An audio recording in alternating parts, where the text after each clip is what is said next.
Hey everyone, welcome back to my channel. For decades, India carried a very different title. We weren't a defense exporter, we were the world's largest importer. Year after year, billions of dollars flowed out of our economy. We bought fighter jets from Russia, tanks from the UK, missiles from France, electronics from Israel. If India needed something for its military, we looked abroad. That's just how it was. But it's changing and it's changing fast. Today, India is writing a completely different story. We are not just buying defense gear anymore. We are designing it, we are building it, and we are selling it to more than 100 countries worldwide. This shift is massive. It's not about weapons, it's about influence, it's about jobs, it's about showing the world the scale of Indian innovation. Think about it. Not long ago, if a country in Africa or Southeast Asia needed missiles, they'd call Washington, Moscow, or Beijing. Now they're calling New Delhi. And this isn't some short-term spike. It's part of long-term transformation. Years of planning, billions in investment, a bold vision for Atmanirbhar Bharat, self-reliant India. In this video, I'll walk you through who's making this happen, what exactly is going on, when the real change began, where this matters the most, why it's crucial today, and how it impacts all of us. We'll look at deals you've probably never heard of, like the first ever BrahMos missile sale to the Philippines for $200 million, or how Indian made bulletproof jackets are now being used by UN peacekeepers worldwide.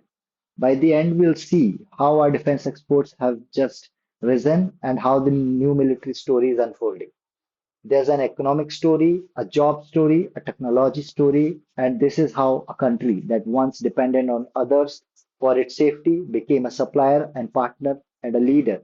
So let's dive in. So who's making this happen? At the top is Government of India, driving initiatives like Make in India, Atmanirbhar Bharat, policies designed to boost domestic manufacturing, budget to match. For financial year 2025-26, a record 6.81 lakh crore, which is equivalent to about $81 billion, was allocated for defense. That's up 9.5% from last year. More than two-thirds of this budget is earmarked for domestic procurement. Why? Because buying local means boosting local industries. Next, the public sector giants, the PSUs, Hindustan Aeronautics Limited or HAL, Bharat Electronics Limited, Bharat Dynamics Limited. They have been the backbone of Indian defense for decades. Last year, they hit a record 1.51 lakh crore in domestic defense output. HAL builds fighter jets and helicopters. BEL specializes in radars, communication system, and electronic warfare gear. BDL makes guided missiles and underwater weapons. These companies aren't just supplying India, they're fulfilling export orders from Asia, Africa, and Latin America. Then comes the private sector. This is where the energy is explosive. Over 1,000 defense startups are in play, from drone makers like IdeaForge and Garuna Aerospace to imaging innovators like Tondo Imaging. Private companies contributed over 15,000 crores to export last year alone. Some build components for Boeing and Airbus, others deliver full systems like surveillance and drones and armored vehicles. You can't ignore the global partners. Countries like Armenia, the Philippines, Indonesia, and Egypt are now regular buyers. They are purchasing everything from artillery to missile systems. It's not just about selling hardware, it's about building strategic alliances. When a country buys defense gear from you, it also builds a long term maintenance and training relationship that creates political trust. And political trust is power. So, what's happening exactly? This is India's big push for self reliant in defense. It's a shift from being a buyer to being a builder and exporter. In the last decade, defense exports have skyrocketed 34 times, from around 686 crore in 2013-14 to 23,000 crores. That's about $2.8 billion in FY 24-25. And the goal, 50,000 crores in export by FY 26. The range of products is impressive. BrahMos supersonic cruise missile, Akash surface-to-air systems, Pinaka multi-barrel rocket launchers, and advanced light helicopters, bulletproof jackets, night vision devices, even entire naval ships. India has even built cabins for Boeing Apache attack helicopters. We are not talking about low-tech assembly work. We are talking about high-precision manufacturing. And this is backed by policy changes. FDI limits increased to 74% in defense sector. The government funds up to 70% of development costs for certain projects. There's a positive indigenization list. That's a fancy way of saying if it's on the list, India will no longer import it. Instead, it must be built domestically. So when did this begin?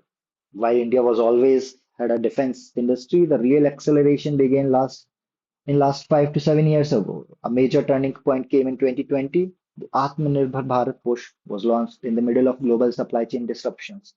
Geopolitical tensions, including border issues with China, forced India to rethink dependencies. Policy reforms came fast, export rules were simplified, special defense corridors were announced in Tamil Nadu and Uttar Pradesh. Big export deals followed: $200 million in BrahMos missiles to Philippines, 1.5 billion in artillery systems to Armenia, and in 2025, India even paused some US defense deals due to tariffs, showing new confidence. So, where does it matters the most? Geopolitically, the Indo-Pacific is the main arena. India is emerging as a security provider in the region. This helps counterbalance both China and US influence. Economically, the action is in Indian cities. Bangalore is hub for aerospace and avionics. Chennai is for drones and robotics. Pune for missile R&D and vehicle manufacturing.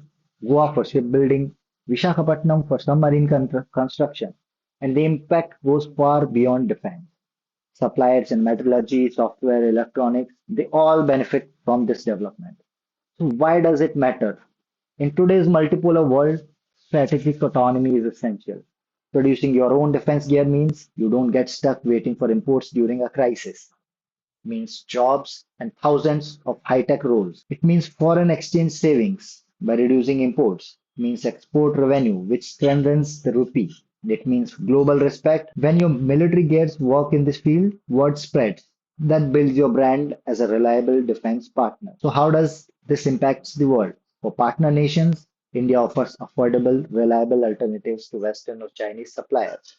That gives countries most choices. It also reshapes alliances. Trade leads to training, training leads to cooperation, and cooperation leads to trust. And trust in geopolitics is gold. So, to conclude this all, India's defense industry is no longer just about protecting borders. It's a tool for diplomacy, it's a tool for economic growth, for global influence. And the message is clear: India is open for business, and India is building its future.